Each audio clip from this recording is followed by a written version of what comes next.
para o povo do Maranhão que nós ainda temos um outro programa para lançar e queria lembrar os prefeitos das cidades com menos de 50 mil habitantes que talvez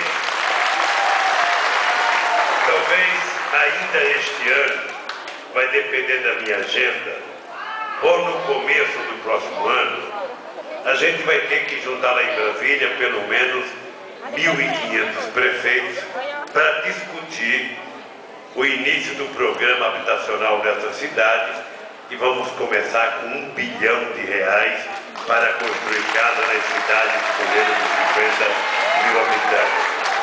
Portanto, não terminou ainda todo o processo de firmar acordo com prefeitos.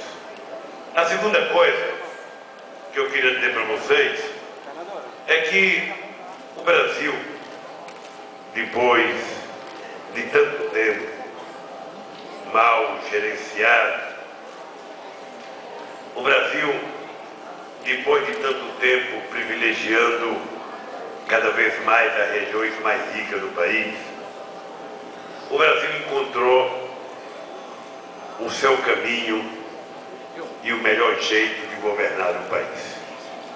Não era possível a gente continuar vendo o Brasil tendo uma parte do Brasil cada vez mais rica e outra parte do Brasil cada vez mais pobre.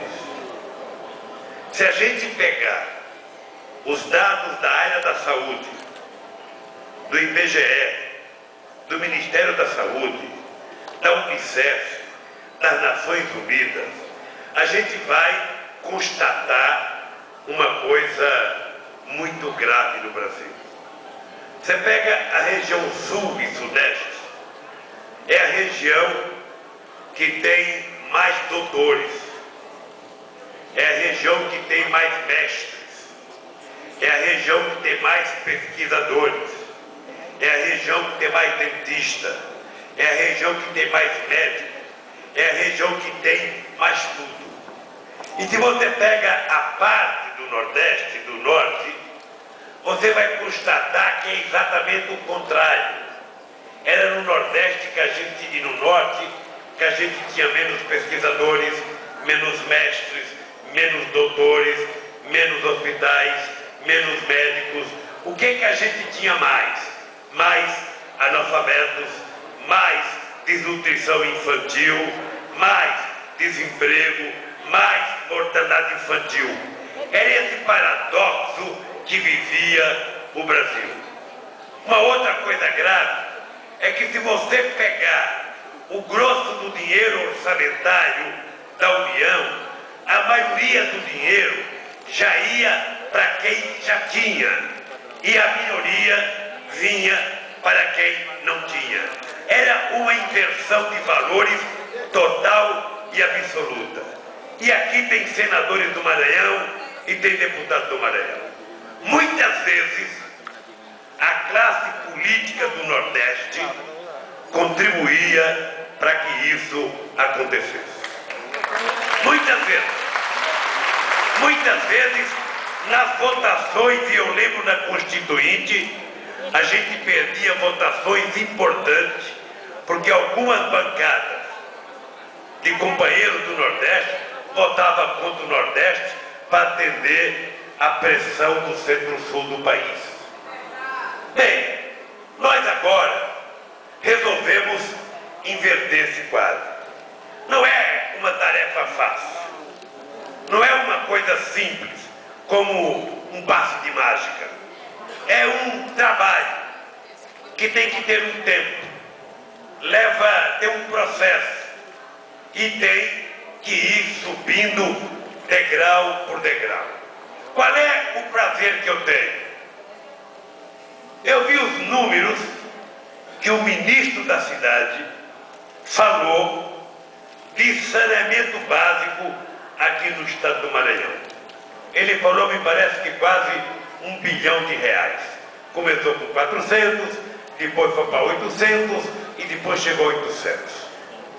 Então eu vou contar, porque aqui tem o Lobão, que é senador, tem o João Castelo, que já esteve lá por Brasília, tem mais um vereador e tem deputado. O que nós estamos investindo no Maranhão este ano e até 2010 em saneamento básico é mais do que tudo que o governo antes de mim investiu no Brasil inteiro.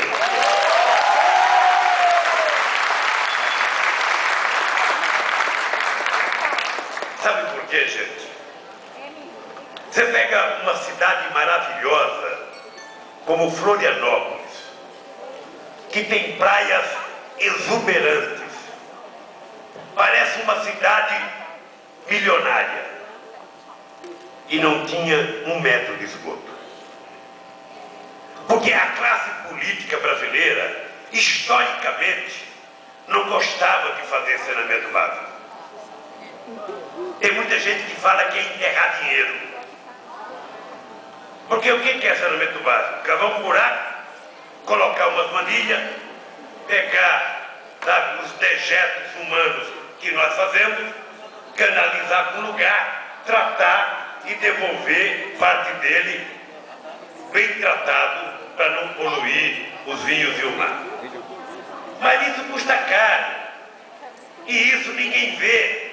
Não dá para ninguém colocar o nome da mãe, do pai, do avô numa manilha embaixo da terra. Ninguém vê. Então as pessoas preferiam fazer uma ponte, mesmo que não soubesse para onde ela vai e para onde ela vem. Eu lembro que na minha cidade, em São Bernardo do Campo, aonde que era o prédio do meu sindicato, em 1974, desapropriaram o prédio, fizeram uma ponte e passaram 15 anos depois da ponte pronta, discutindo o que essa ponte ia ligar a que rua, até que inventaram uma rua para poder dar razão à ponte. Olha, o que eu acho que está mudando no Brasil? É que as pessoas estão percebendo que ao invés da gente colocar uma placa numa ponte homenageando um parente da gente, é muito melhor a gente colocar uma fotografia de uma criança bebendo água decente e não pisando em esgoto a céu aberto. É muito mais digno e muito mais decente, porque significa que a gente está tratando da saúde daquela pessoa. Quem é médico sabe que cada vez que a gente investe em saneamento básico, a gente está investindo, na verdade, em saúde, porque a gente está evitando que as pessoas fiquem doentes como deveriam ficar se não tivessem o tratamento de esgoto. Então, nós temos consciência de que nós estamos fazendo no Brasil o maior investimento da história deste país em saneamento básico, em todas as cidades brasileiras. Eu não quero saber se o João Castelo é do PSDB, eu não quero saber se o outro é do PSL, eu não quero saber se é do PT. Eu quero saber se o povo está na merda e eu quero tirar o povo da merda que ele está. Esse é o fato concreto.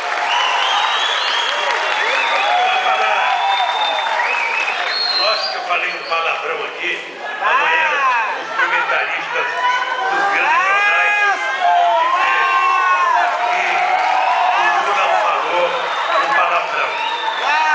Mas eu tenho consciência que eles falam mais palavrão do que eu todo dia. E tenho consciência do como é que vive o povo pobre desse país. E é por isso que nós queremos mudar a história desse país. Mudar a história desse país não é escrever um novo livro, é escrever, na verdade, uma nova história deste país, incluindo os pobres como cidadãos brasileiros. Então, essa é uma coisa extraordinária. A outra coisa extraordinária que está mudando no país é que, veja que coincidência, minha querida governadora, meu prefeito e meus ministros, exatamente eu, é ironia do destino, exatamente eu, que não tenho diploma universitário, vou passar para a história do Brasil como o presidente que mais investiu em universidade.